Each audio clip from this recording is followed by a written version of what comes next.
The dust-laden wind carried the stifling heat of a Montana summer day as Pearl Newcombe stepped off the stagecoach in Utica, her hands trembling with both exhaustion and the terrifying realization that she had made a terrible mistake. The man waiting for her looked nothing like the respectable gentleman whose photograph she had received in his letters instead. A hulking figure with yellowed teeth and cruel eyes grabbed her arm and growled, "You're late, Mrs. Hargrove." It was 1878, and at 22 years of age, Pearl had traveled over 1,000 miles from her home in Boston, fleeing a scandal not of her making and the suffocating grief of her mother's death. Her father, the once respected sheriff of Blackwater Creek in Colorado Territory, had no idea she'd become a mail-order bride. In fact, he believed her to be safely with her aunt in Philadelphia. But Pearl had seen an opportunity for a new beginning, a chance to reinvent herself far from the whispers that followed her after a spurned suitor had spread vicious lies. "I'm not Mrs. Hargrove yet," Pearl said, attempting to pull her arm from the man's grip. "Where is Mr. Hargrove?" "His letters suggested we would be married upon my arrival." The man who introduced himself as Silas Thornton chuckled darkly. "Bartholomew Hargrove is a busy man. He owns the largest mining operation this side of the territory. He sent me to collect you and bring you to his property." Pearl's unease grew as they traveled farther from town in a rickety wagon. The landscape became more desolate, the gentle rolling hills giving way to scrubland and sharp rocky outcroppings. When they finally arrived at their destination, Pearl's heart sank. Instead of the handsome homestead promised in Hargrove's letters, she found herself at a dusty collection of buildings surrounded by a high wooden fence. Men with rifles patrolled the perimeter, and the sound of pickaxes striking stone echoed across the barren yard. "This isn't a home," she said, her voice barely above a whisper. "No, it ain't," Thornton agreed. "It's a mining camp. And you, Miss Newcombe, ain't here to be a wife. You're here to cook and clean for 30 miners. Mr. Hargrove's got 3 other women doing the same at his other camps." "That's not what was agreed," Pearl began, but her words were cut short as Thornton pulled her roughly from the wagon. "Ain't no agreement. Hargrove paid for your passage. You work to pay it off. Simple as that." The next 2 weeks passed in a blur of misery. Pearl worked from before dawn until long after dusk, cooking meals, washing clothes, and tending to the needs of the miners who lived in squalid conditions. Her small room was little more than a cell with a thin mattress and a wash basin. Her few possessions, including the locket containing a miniature portrait of her parents, had been confiscated by Thornton, who promised their return once she'd earned them. Sleep eluded her most nights as she plotted her escape, but the camp was well guarded, and Hargrove had made it clear what would happen to runners. The bruises on the face of Eliza, another woman tricked into servitude, served as a constant reminder. Hope came in an unexpected form. One morning, a group of cowboys arrived at the camp to deliver cattle for the miners' meals. Among them was a tall, lean man with sun-bronzed skin and watchful eyes the color of a summer storm.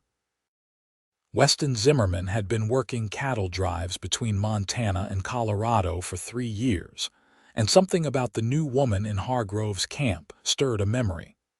When Pearl emerged from the kitchen to empty a bucket of potato peelings, their eyes met briefly. Weston froze, his hand halfway to the cigarette he'd been about to light.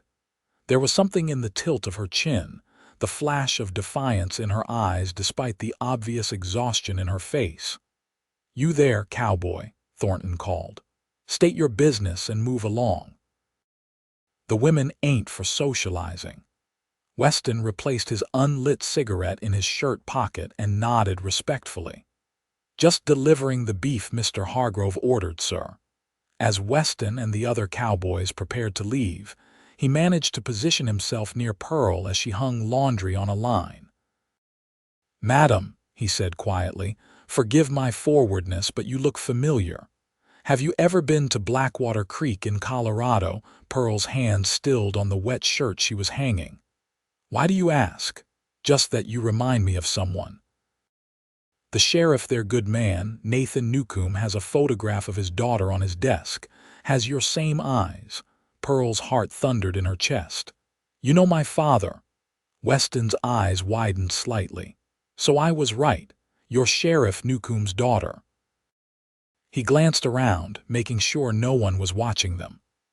"Madam, does your father know you're here? Because this ain't no place for a respectable woman, much less the daughter of a lawman." "Please," Pearl whispered. "I need help. I was tricked. Hargrove advertised for a bride, but he's keeping me as an indentured servant. There are others, too.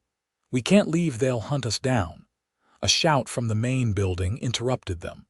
Thornton was emerging, his suspicious gaze sweeping the yard. "I'll be back," Weston promised under his breath. 3 days. Be ready. For the first time since arriving at the camp, Pearl felt a flicker of hope. She watched as Weston mounted his horse and rode away with the other cowboys, trying not to let her desperate anticipation show on her face. That evening, Hargrove himself made a rare appearance at the camp. A corpulent man with a waxed mustache and expensive clothes that seemed at odds with the frontier setting. He inspected the kitchens and living quarters with the dispassionate air of a man examining livestock. "You're the new one," he said when he found Pearl scrubbing pots. "Thornton says you've got spirit. I like that. Makes it more satisfying when it's finally broken." Pearl said nothing, keeping her eyes on her work. "Look at me when I address you," Hargrove commanded. Slowly, Pearl raised her gaze, letting him see the contempt she felt. Hargrove's smile was cold. "Yes, plenty of spirit. I'll enjoy visiting more often." He reached out to touch her face, but Pearl jerked away. "My father will come for me," she said, the words escaping before she could stop them. "Your father?" Hargrove laughed. "And who might that be? Some dirt farmer back east, a dock worker. No one's coming for you, girl. You're mine now." The 2 days that followed were the longest of Pearl's life. She worked mechanically, conserving her strength and watching for any opportunity to prepare for escape. She managed to steal a small knife from the kitchen, hiding it in the hem of her dress. She also convinced Eliza and the third woman, Mary, to be ready to run when the time came. On the 3rd night, as Pearl lay on her thin mattress listening to the sounds of the camp settling into nighttime routines, a soft tap came at her window. Her heart leapt to her throat as she crept to the glass and peered out. Weston's face appeared in the darkness, his finger to his lips. He gestured for her to open the window. "I can't," she whispered through the glass. "It's nailed shut." He nodded, understanding. "Stand back," he mouthed. Pearl moved away from the window. A moment later, the butt of a rifle gently tapped the corner of the glass, creating a small hole. Weston worked methodically, breaking the glass in a circular pattern until he could reach in and unlatch the window. "You came back," Pearl whispered as he helped her climb out. "Said I would, didn't I?" Weston replied with a small smile. "We need to move fast. I've got horses waiting, but we need to get the other women too. Eliza's room is next to mine, and Mary's is at the end of the hall, but there's always a guard patrolling outside their doors." "Not tonight there ain't," Weston said. "My partner took care of him, nothing permanent. Just a little tap on the head that'll give him a mighty headache come morning." With Weston's help, they freed Eliza and Mary, the women clutching their few belongings as they slipped through the shadows toward the break in the fence where 3 horses waited. A 4th man, whom Weston introduced simply as Doc, sat atop his own mount, rifle at the ready. "Ladies, this is mighty dangerous business we're about to do," Weston explained quickly. "Hargrove's not a man to take theft lightly, and make no mistake, That's how he sees you, as property stolen. We're heading for Utica first, then on to Helena, where there's a federal marshal who's been building a case against Hargrove for months." They mounted up, Pearl sharing a horse with Weston, his strong arms around her as he held the reins. The night was cool, the stars brilliant overhead as they rode away from the camp. Pearl felt as though she could breathe properly for the first time in weeks. They had covered perhaps 5 miles when the sound of hoofbeats in the distance reached them. "Ride," Weston urged, and they spurred their horses forward. The pursuit was relentless. Thornton and 6 armed men followed their trail with grim determination. When they reached a fork in the trail, Weston made a quick decision. "Doc, take the women to the old Pritchard cabin. Stay there till morning, then continue to Utica. I'll lead these fellows on a merry chase." "No," Pearl protested. "They'll kill you if they catch you." "They won't catch me," Weston assured her with a confidence she wished she could share. "I know these hills better than they do." Before she could argue further, Weston lifted her from his horse and handed her to Doc. "Keep her safe," he said, his eyes lingering on Pearl's face for a moment longer than necessary. "You have my word," Doc replied solemnly. As Doc led the women down one path, Weston fired a shot into the air and thundered loudly down the other, drawing their pursuers after him. Pearl watched him disappear into the darkness, a strangling fear wrapping around her heart. The Pritchard cabin was little more than a one-room shelter that had seen better days, but it offered a roof and walls, which was more than they'd have had in the open. Doc, whose full name turned out to be Dr. Frederick Holloway, had been a surgeon during the war between the states and had come west seeking a quieter life. He'd found it as the town doctor in Utica, until he'd begun noticing the suspicious injuries on women who occasionally escaped from Hargrove's camps. "Your friend Weston came to me about 3 months ago," Doc explained as they huddled around a small fire. "Said he'd heard rumors about Hargrove's operation and wanted to help shut it down. When he recognized you as Sheriff Newcombe's daughter, well, that just lit a fire under him." "You know my father?" Pearl asked, hope rising in her voice. "Never met him personally, but Weston speaks highly of him. Says he's one of the few honest lawmen left in the territories." Mary, who had been mostly silent since their escape, spoke up. "What'll happen to us now? I got no family to go back to, and Hargrove's men are everywhere." "The marshal in Helena will make sure you're safe," Doc assured her. "And there's decent work to be had for women willing to work honest jobs." "And what about Weston?" Pearl asked, unable to keep the concern from her voice.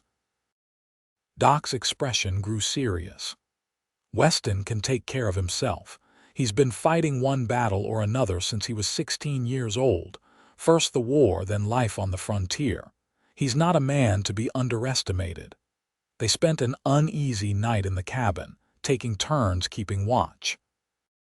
Pearl found sleep impossible, her thoughts consumed with worry for the cowboy who had risked his life for her, for all of them. There was something about his quiet strength, the determined set of his jaw, that reminded her of her father. Yet there was a gentleness in his eyes when he looked at her that stirred something entirely different within her. Dawn broke with no sign of Weston or their pursuers. Doc deemed it safe enough to continue their journey, and they set out for Utica, which was still a good day's ride away. The terrain was challenging, especially for the women unaccustomed to long hours in the saddle, but the promise of safety drove them forward. By mid-afternoon, they had reached a high ridge overlooking a broad valley. Doc pulled his horse to a stop, his expression concerned. "Riders coming," he said, pointing to a cloud of dust in the distance. "Could be Hargrove's men, could be just travelers. Either way, we should take cover until we know for sure." They retreated into a stand of pines, tethering the horses out of sight. Doc removed his rifle from its scabbard and took up a position where he could observe the approaching riders. "How many?" Pearl asked, coming to stand beside him. "Just one, I think," Doc replied, relief evident in his voice. "And unless I'm mistaken, that's Weston's bay." Sure enough, as the rider drew closer, Pearl recognized Weston's tall figure. But something was wrong. He was slumped forward in the saddle, one arm hanging limply at his side. Doc and Pearl ran from their hiding place, reaching Weston just as he swayed dangerously. Doc caught him as he fell from the saddle, easing him to the ground. "They got me," Weston said through gritted teeth, his face pale beneath his tan. "Bullet caught me in the shoulder. Lost him in the hills, but I've been bleeding something fierce." Doc tore open Weston's shirt to reveal an ugly wound just below his right collarbone. "Bullet's still in there," he assessed. "I need to get it out before infection sets in." While Mary and Eliza gathered firewood and heated water, Pearl assisted Doc as he extracted the bullet from Weston's shoulder.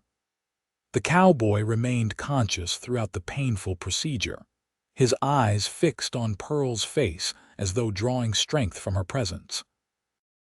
"You're doing just fine," she assured him, wiping sweat from his brow with a damp cloth. "You're the bravest man I've ever known." "Not brave," Weston managed between pained breaths. "Just stubborn, like your pa always says." Despite the gravity of their situation, Pearl smiled. "You really do know him well." "Saved my life once," Weston explained. "I was just a kid, 17 maybe, working my first cattle drive. Got caught up in a saloon brawl in Blackwater Creek. Some drunk miner pulled a knife. Your pa stepped in, took the blade meant for me." "That sounds like him," Pearl said softly, "always protecting people." "He showed me what a man should be," Weston continued. "Honest, principled. I've tried to live up to that." Doc finished bandaging the wound and gave Weston a small dose of laudanum for the pain. "You need rest," he instructed. "We'll stay here tonight and continue to Utica tomorrow if you're strong enough." They made camp in a sheltered hollow, building a small fire that wouldn't be visible from a distance. As night fell, Pearl sat beside Weston, who drifted in and out of sleep, the laudanum making him alternately drowsy and talkative. "Your father thinks you're in Philadelphia," he said during one of his more lucid moments. Pearl nodded, guilt washing over her. "I wrote to him from Boston before I left, told him Aunt Margaret had invited me to stay with her. I was too ashamed to tell him the truth that I was running away." "Running from what?" Weston asked. Pearl hesitated.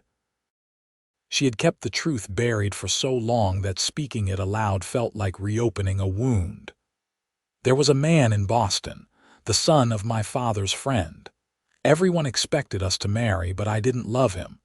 When I refused his proposal, he spread rumors, said terrible things about my character. My mother had just died, and my father was so consumed with grief, I couldn't bear to add to his burdens." Weston's gaze was steady, non-judgmental. "So you decided to start fresh somewhere else." "I answered Mr. Hargrove's advertisement in a moment of desperation," Pearl admitted. "His letters were so kind, so promising. I hoped it might be a real chance at happiness." "You'll find that," Weston assured her. "Just not with the likes of Bartholomew Hargrove." Pearl smiled sadly. "After all this, I'm not sure I'll trust my judgment again when it comes to men." Weston caught her hand in his. "Some men are worth trusting, Miss Newcombe. Your father taught me that." The warmth of his touch spread through Pearl, and for a moment, she allowed herself to imagine a different future than the one she'd been running from, or the one she'd almost been trapped in at Hargrove's camp. Morning brought renewed strength to Weston, and a determination to reach Utica before Hargrove's men could regroup and find them.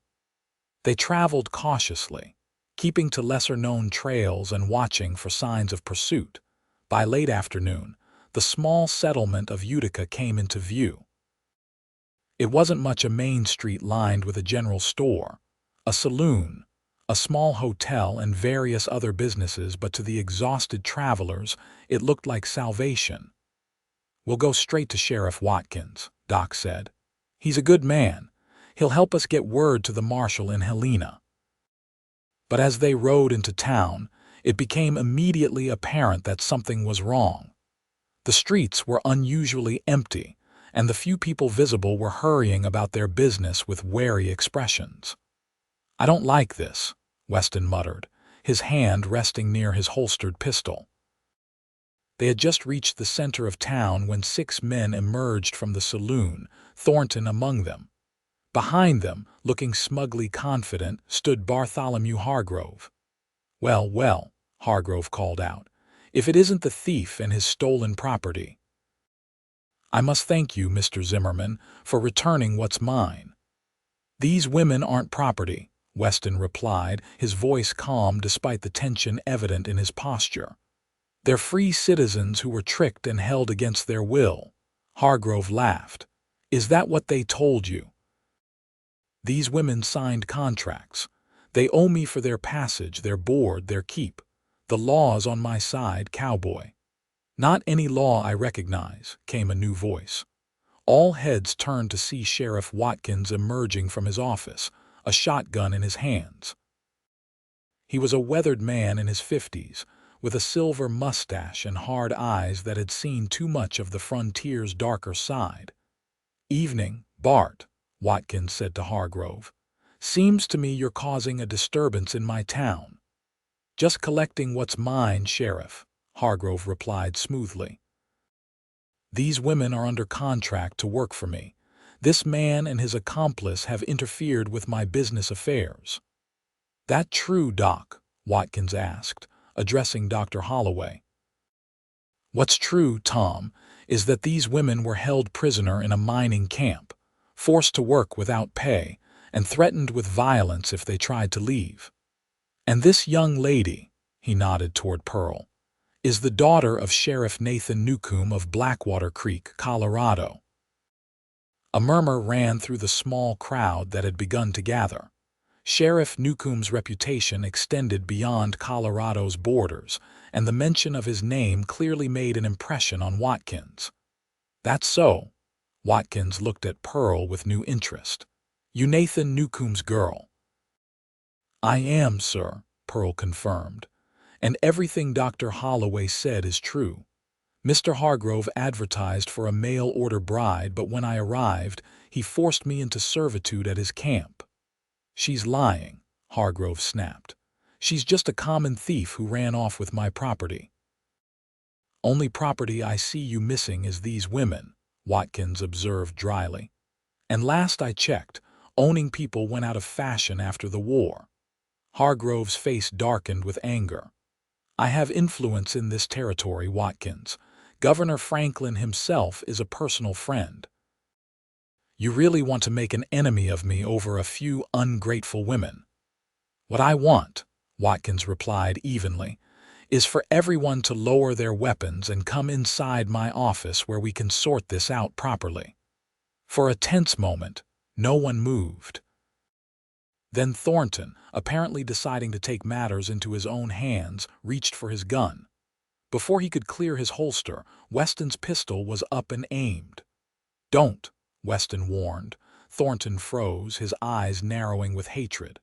"You're a dead man, Cowboy, if not today, then soon." "That's enough," Watkins barked. "Next man who reaches for a weapon spends the night in my jail. Now, everyone inside. Marshal Jenkins from Helena is due on tomorrow's stage. He can help settle this matter officially." Inside the cramped sheriff's office, tensions remained high. Hargrove produced contracts allegedly signed by Pearl, Eliza, and Mary, agreeing to work off the cost of their transportation west. "These are forgeries," Pearl insisted. "I never signed any contract for labor. I agreed to come west as Mr. Hargrove's bride, not his servant."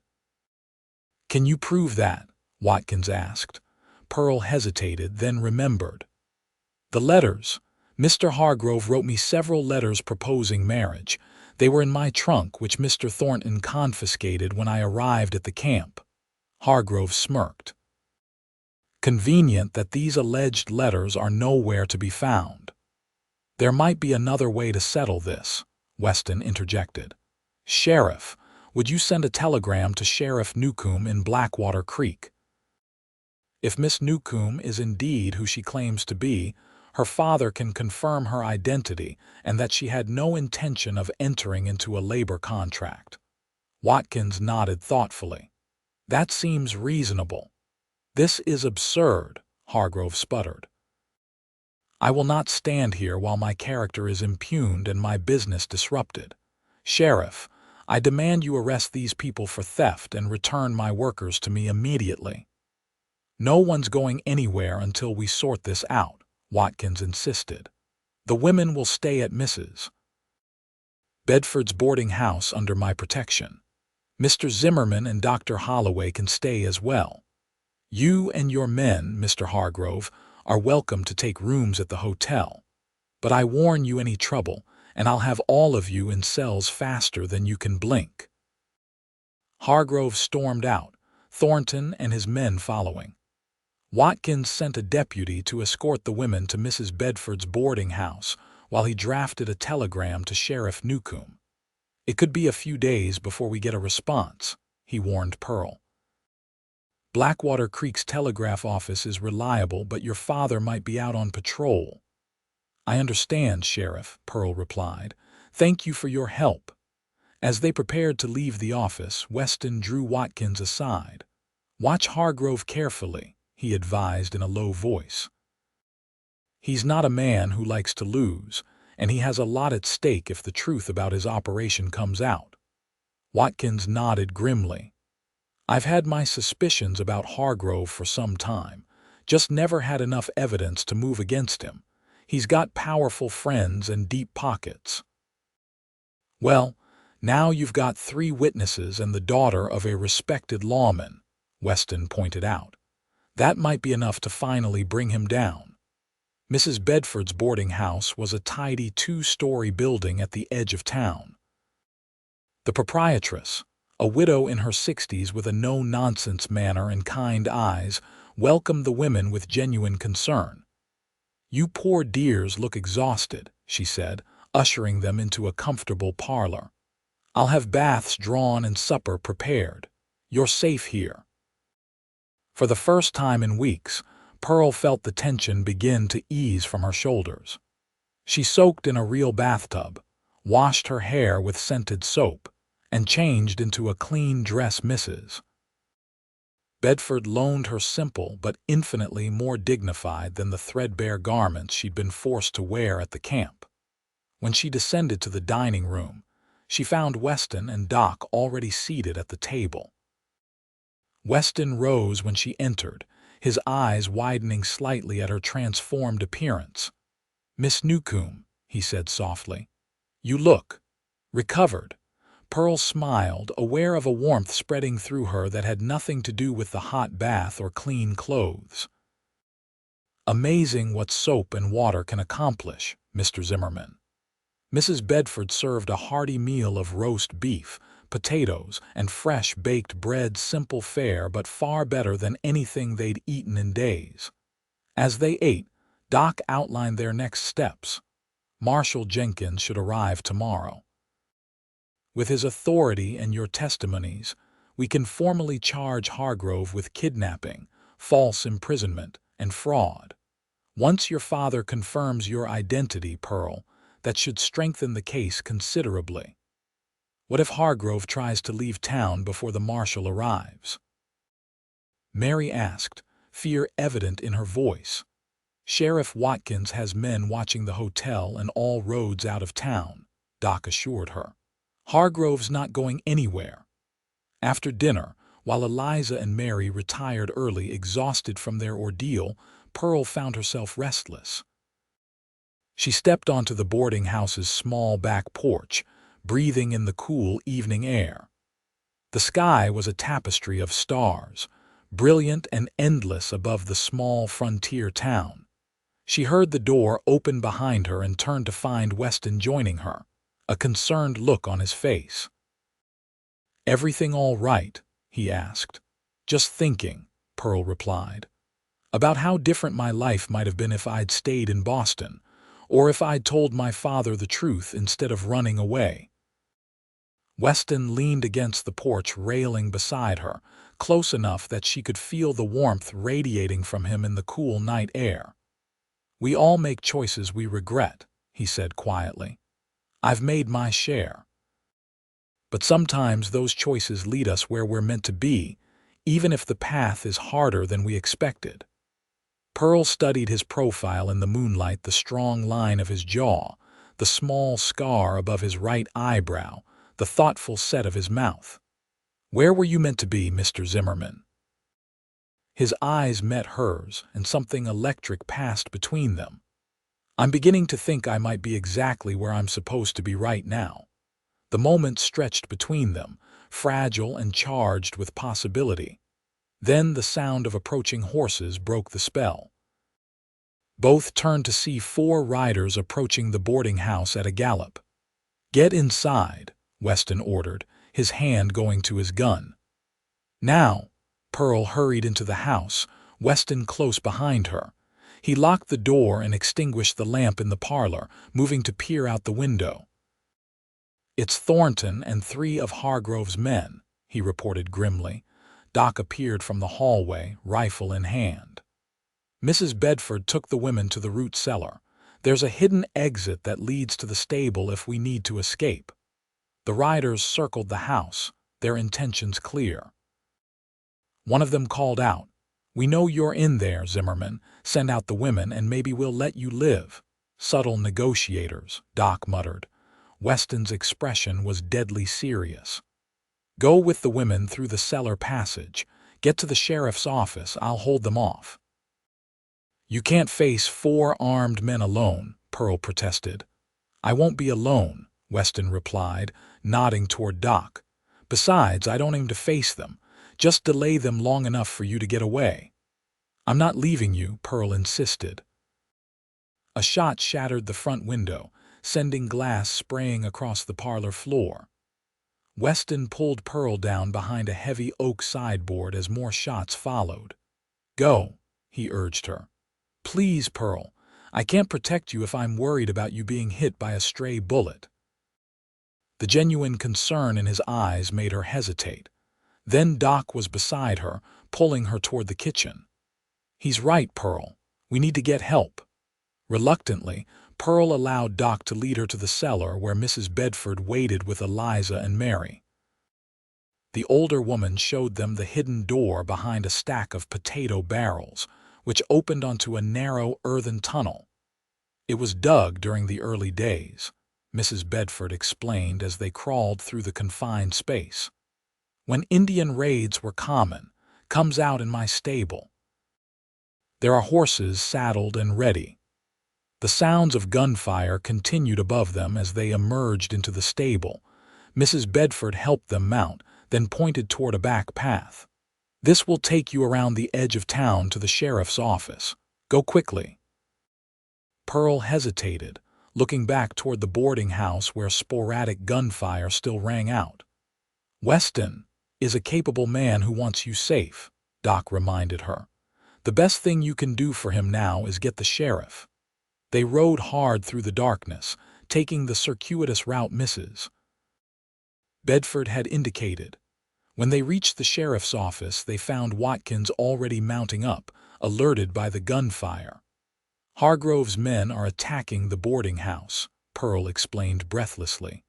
"Weston and Dr. Holloway are holding them off, but they're outnumbered." Watkins nodded grimly. "Stay here with my deputy. We'll handle this." The sheriff and 4 armed men rode toward the boarding house.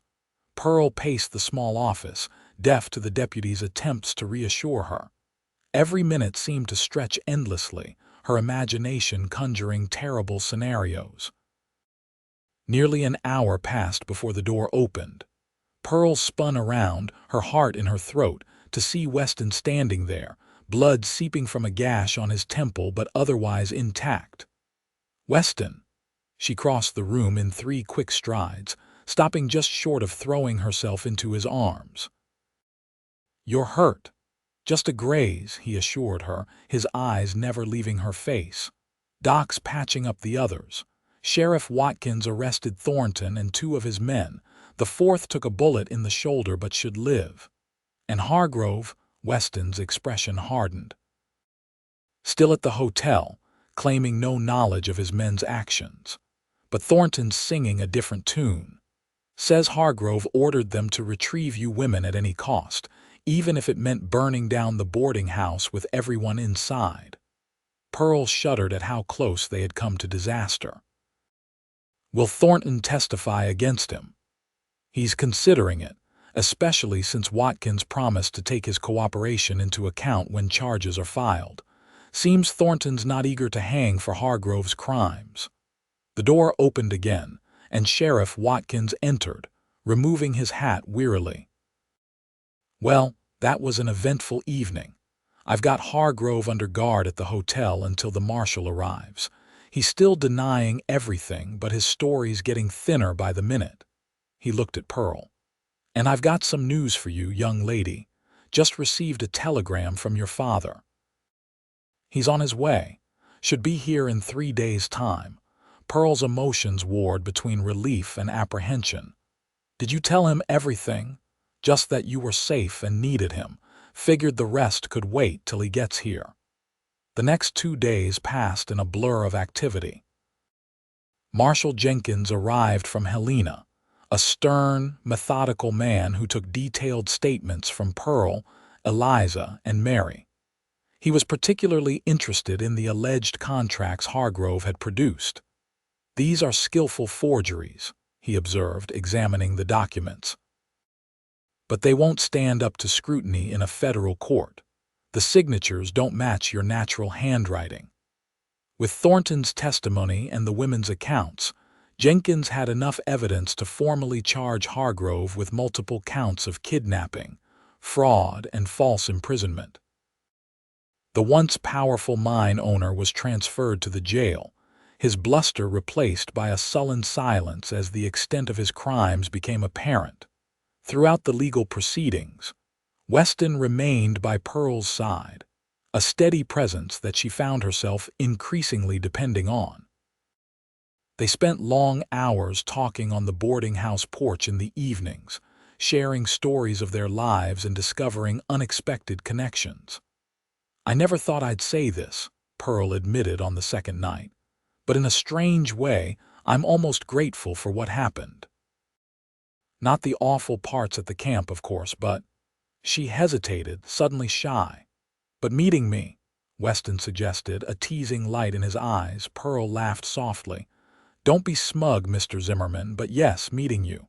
Weston's expression grew serious. "I feel the same way, Miss Newcombe. Though I wish we could have met under different circumstances." "Such as?" "Oh, I don't know. Perhaps a dance in Blackwater Creek, or a church social. Somewhere your father could have properly intimidated me with his badge and gun before I asked permission to call on you." The idea of Weston courting her formally sent a pleasant warmth through Pearl. "Is that what you would have done? Asked to call on me?" Weston reached for her hand, his touch gentle but sure. "The moment I saw you." The air between them hummed with possibility. Pearl was acutely aware of his closeness, of the warmth of his hand holding hers, of the way his eyes reflected the starlight as they held her gaze. "Pearl," he began, his voice low and earnest, "I know this is sudden, and maybe the circumstances have made everything more intense than it might otherwise be, but the sound of a horse approaching at speed interrupted him." Both turned to see a lone rider galloping toward the boarding house, his silhouette unmistakable to Pearl even in the dim light. "Father," she whispered, rising to her feet. Sheriff Nathan Newcombe reined his horse to a stop and dismounted in one fluid motion. He was a tall man with broad shoulders and the same blue eyes as his daughter, though his were currently narrowed with concern. "Pearl," he called, his deep voice carrying across the yard. "I'm here, Father," she replied, rushing down the porch steps. Nathan Newcombe caught his daughter in a fierce embrace, holding her as though afraid she might vanish if he let go. "Thank God you're safe," he murmured into her hair. "When I got Watkins's telegram, I rode day and night." "I'm sorry," Pearl said, tears filling her eyes. "I'm so sorry I lied to you. I never went to Aunt Margaret's. SHH, he soothed. "There's time for explanations later. Right now, I just need to know you're truly all right." "I am," Pearl assured him, stepping back to look into his face. "Thanks to Weston." For the first time, Nathan seemed to notice the tall cowboy standing respectfully on the porch. His eyes widened in recognition. "Weston Zimmerman. Is that you, son?" Weston descended the steps, extending his hand to the older man. "Sheriff Newcombe. It's good to see you again, sir." Nathan gripped Weston's hand firmly, then surprised him by pulling him into a brief, hard embrace. "When Watkins mentioned a cowboy had helped my Pearl, I never imagined it would be you. Seems I'm indebted to you again." "No debt, sir," Weston replied earnestly. "Your daughter is." He glanced at Pearl. Extraordinary. Anyone would have done the same. "Not anyone," Nathan disagreed. "But we can talk more inside. I've ridden 3 days straight and could use some food and a proper explanation of what's happened." Over a late supper prepared by Mrs. Bedford, Pearl recounted the entire story, her reasons for leaving Boston, the deceptive correspondence with Hargrove, her captivity at the mining camp, and finally, her rescue by Weston and Doc. She omitted nothing, even the unpleasant rumors that had driven her to flee Boston in the first place. Nathan listened in silence, his expression growing darker with each new revelation. When Pearl finished, he sat back in his chair, visibly struggling to contain his anger. "I should have been there to protect you," he said at last.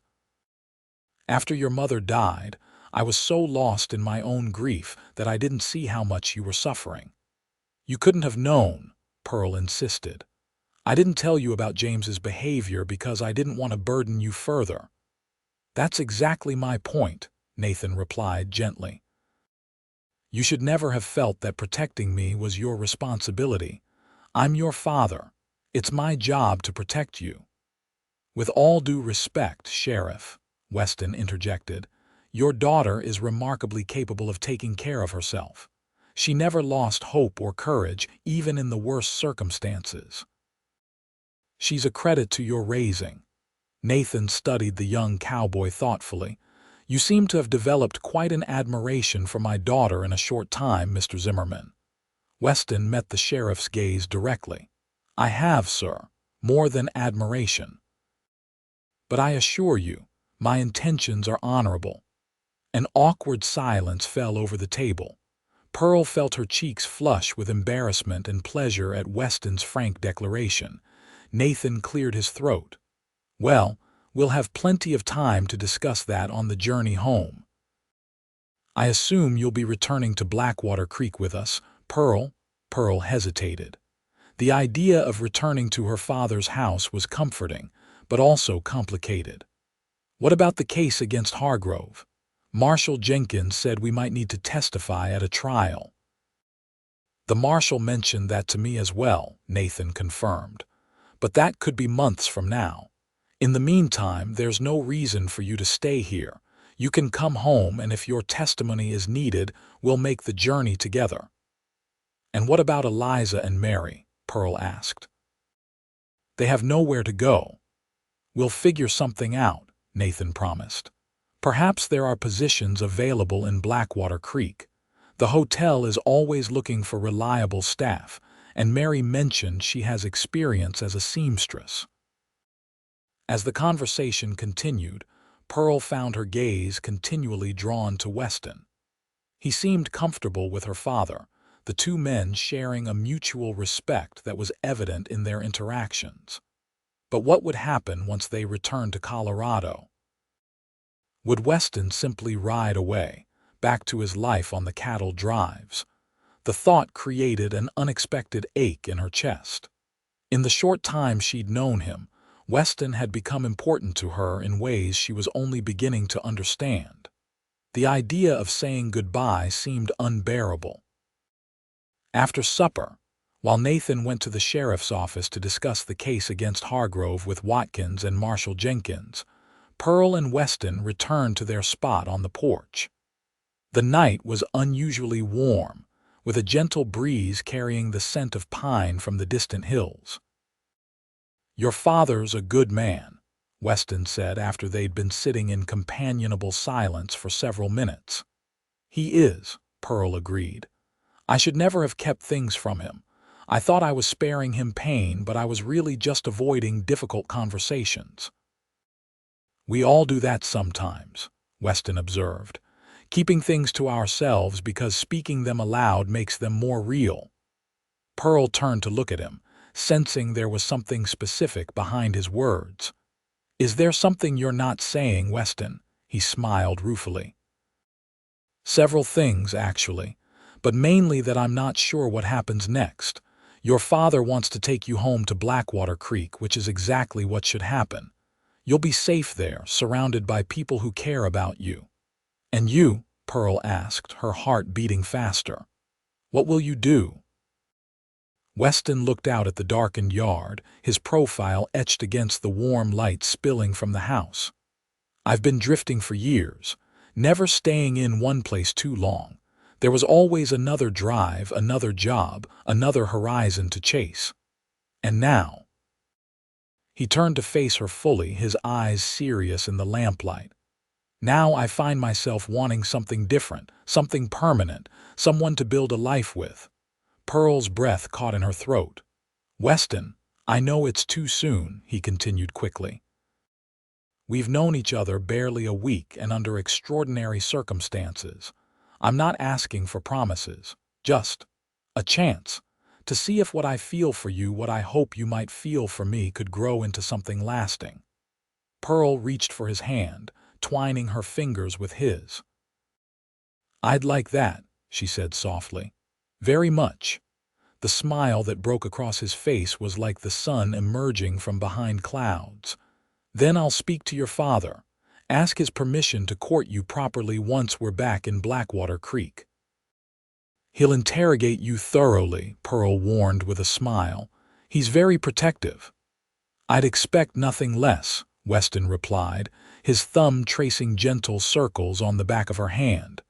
"And I'll answer honestly that I've admired him for years, and now I find myself admiring his daughter even more, that I want to prove myself worthy of her regard." "You already have," Pearl assured him. The journey back to Colorado took almost 2 weeks. They traveled by stagecoach when possible, by horseback when necessary, staying in small towns along the way. Eliza and Mary accompanied them, having accepted Nathan's offer to help them find positions in Blackwater Creek. During the long hours of travel, Pearl watched the developing friendship between her father and Weston with quiet joy. The two men shared a similar outlook on life, a straightforward honesty, a deep sense of justice, and a protective instinct toward those in their care. By the time they reached the Colorado border, Nathan was treating Weston more like a son than a mere acquaintance. One evening, as they made camp beside a clear mountain stream, Pearl overheard a conversation between them as she returned from filling canteens. "You've got intentions toward my daughter," Nathan stated matter-of-factly. "Yes, sir, I do," Weston replied without hesitation. "She's been through a lot, needs time to heal to find her footing again." "I understand that completely," Weston assured him. "I'm not looking to rush anything." Nathan was silent for a moment, poking at the campfire with a stick. "What are your prospects, Weston? Pearl's used to certain comforts, not luxury but stability, a real home." "I've saved most of what I've earned over the years," Weston explained. "Been thinking about buying land of my own." There's a small ranch outside Blackwater Creek that might be for sale, the old Harrison place. It would need work, but the land's good. Could run a decent herd there, build it into something worthwhile. Nathan nodded thoughtfully. Harrison's been wanting to move east to be near his daughter. Might be willing to sell for the right price. He fixed Weston with a penetrating stare. You're serious about this, about settling down? I am, sir. I've been moving from place to place since I was 16 years old. I'm ready to put down roots. And if Pearl would consider sharing that life with me someday, I'd be the most fortunate man alive. She could do worse, Nathan conceded, a hint of a smile softening his stern features. But the decision is hers to make. No pressure from either of us, understood? Absolutely, Weston agreed. I just want a chance to court her properly, to show her the kind of life we could build together. Pearl slipped away before they could notice her, her heart light with hope. The idea of Weston settling in Blackwater Creek, of building a life together, filled her with a quiet joy she hadn't expected to find after the ordeal she'd endured. The final leg of their journey took them through familiar territory for Pearl, the rolling foothills giving way to the broad valley where Blackwater Creek nestled beside the river that gave it its name. As the town came into view, Pearl felt a surge of emotion. Despite everything, this was home. The townsfolk turned out to welcome their sheriff back, and word of Pearl's ordeal and rescue spread quickly. Rather than the whispers and judgment she had feared, Pearl found herself surrounded by support and genuine concern. The scandal that had driven her away seemed trivial now, overshadowed by her harrowing experiences and the strength she'd discovered within herself. Nathan insisted that Weston stay in their guest room until he could make arrangements about the Harrison ranch. Eliza found work at the town's small hospital, assisting the doctor, while Mary's skills as a seamstress quickly earned her a position at the dress shop on Main Street.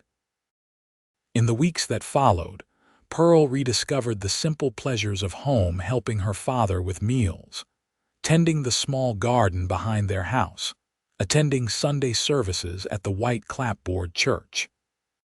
But the greatest joy came from the time spent with Weston as he officially courted her under her father's approving eye. True to his word, Weston approached Nathan Harrison about purchasing his ranch. The older man, eager to join his daughter in St. Louis, agreed to a fair price that included the land, the small but solid house, and a modest herd of cattle. With his savings and a small loan from the bank approved readily due to his reputation for honesty and hard work, Weston became a landowner. On a crisp autumn day, Weston took Pearl to see the ranch that would be his new home.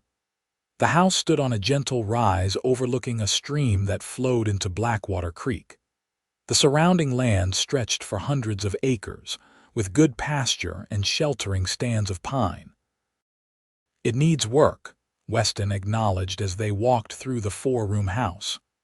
New paint, some repairs to the roof, but the foundation solid. Pearl moved from room to room, envisioning what could be done with curtains at the windows, rugs on the floors, comfortable furniture arranged to take advantage of the stone fireplace that dominated the main room. It's wonderful, she said sincerely. It feels like a real home. Weston watched her, his expression tentative. It could be, he said quietly, our home. Someday, if you wanted that. Pearl turned to face him, her heart full. I do want that, very much. The joy that spread across his face made him look younger, erasing the lines that hard years on the frontier had etched around his eyes. Pearl, he began, taking her hands in his. I know it's only been a few months since we met, and most people would say that's not long enough to know your heart. But I've never been more certain of anything in my life. He dropped to one knee, still holding her hands. I love you, Pearl Newcombe. Your courage, your kindness, your strength. I want to spend my life with you, building something lasting together. Would you do me the extraordinary honor of becoming my wife?" Tears of happiness welled in Pearl's eyes as she looked down at the man who had risked everything to save her, who had shown her what true partnership could be. "Yes," she whispered. "Yes, Weston Zimmerman, I will marry you." He rose and pulled her into his arms, his kiss a promise of all they would share in the years to come. They were married in the Blackwater Creek church on a bright spring morning, with Nathan Newcombe proudly walking his daughter down the aisle. Doc Holloway traveled from Montana for the occasion, bringing news that Bartholomew Hargrove had been convicted on multiple charges and sentenced to 20 years in a federal prison. Marshal Jenkins had uncovered evidence of similar operations at Hargrove's other mining camps, freeing dozens of women from conditions of servitude. As Pearl and Weston exchanged vows, she reflected on the strange and winding path that had led her to this moment. What had begun as a desperate flight from scandal had nearly ended in tragedy, yet somehow had delivered her to a happiness she hadn't dared to imagine. The celebration afterward was a true frontier affair, with tables laden with food, music from local fiddlers, and dancing that continued well into the evening. As the new Mrs. Zimmerman danced with her husband under the stars, she felt a profound gratitude for the life stretching before them. "Happy?" Weston asked, his arms secure around her waist as they swayed to a slow melody. "Completely," she assured him, resting her head against his shoulder. "Though I still can't believe how we found each other. If you hadn't recognized me as the sheriff's daughter, I'd have helped you anyway," Weston said with certainty. "But I'm grateful every day that I did recognize you, that your father had that photograph on his desk, that out of all the cattle drives in all the territories, I ended up working the one that took me through Blackwater Creek years ago." "Providence," Pearl suggested. "Providence," Weston agreed, pressing a gentle kiss to her forehead. "And a second chance for both of us." As the years passed, the Zimmerman ranch flourished under their care. The house expanded to accommodate their growing family, first a son, Nathan William, followed 2 years later by twin boys, Joseph and Henry.